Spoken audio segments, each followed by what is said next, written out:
ஏசப்பாவுக்குள்ள வந்துட்டா பணம் கொடுப்பாங்க, அரிசி கொடுப்பாங்க, சோறு கொடுப்பாங்க, அதெல்லாம் பல போட்டோம்.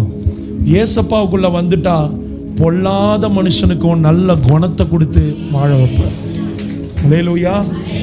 என் 17 வயசுல நான் குடிகாரன், சண்டை போடுறவன், பொட்ட பிள்ளைங்க பின்னாடி நாய் சுத்திர மாதிரி சுத்தின்னு கிடக்கிறவன், இன்னும் பின் தெருவில் கஞ்சா விற்கிற கொலகார கூட்டத்தில் கொலை பண்ண வருவியான்னு என்ன கூட்டவங்கிட்ட, சரிடா மச்சான் உனக்காக வராமல் யாருக்கடா வருவேன்னு 17 அந்த ஆட்டம்.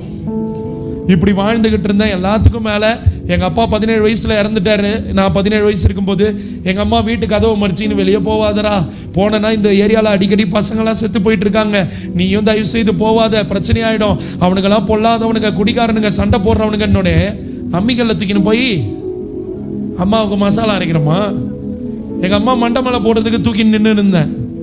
அப்படி இருந்த மனுஷனை எங்கள் அம்மா இப்போ சொன்ன ஒரு வாக்கு அவங்க வாயிலேருந்து வந்தது, எனக்கு 3 ஆண் பிள்ளைங்க இருக்குது, 3 பிள்ளைங்க என்ன நல்லா பார்த்துக்குது, ஆனால் நான் தங்கி வாழறது என் 3வது பிள்ளை கூட தான் நான் வாழுவேன்னு சொல்கிற அளவுக்கு உயர்த்திருக்கு. அம்மா ஐயா நான் ஏதோ கூத்துக்கு பொய்லாம் சொல்ல. என் சின்ன அண்ணன் அமெரிக்காவில் இருக்கிறான், மனைவி பிள்ளைங்களோட அங்கே போயிருக்கிறாங்க, 1 வருஷம் ஆகுது. எங்கள் அண்ணன் கூட்டம், அம்மா டிக்கெட்டு போடுறான் அமெரிக்காவுக்கு வான்னு. எங்கள் அம்மா என்ன தெரியுமா சொல்லிச்சு, எனக்கு அமெரிக்காவும் வேணாம் பேரிக்காவும் வேணாம், நான் இங்கேயே இருந்துட்டு போகிறேன்னுச்சு. ஆமே.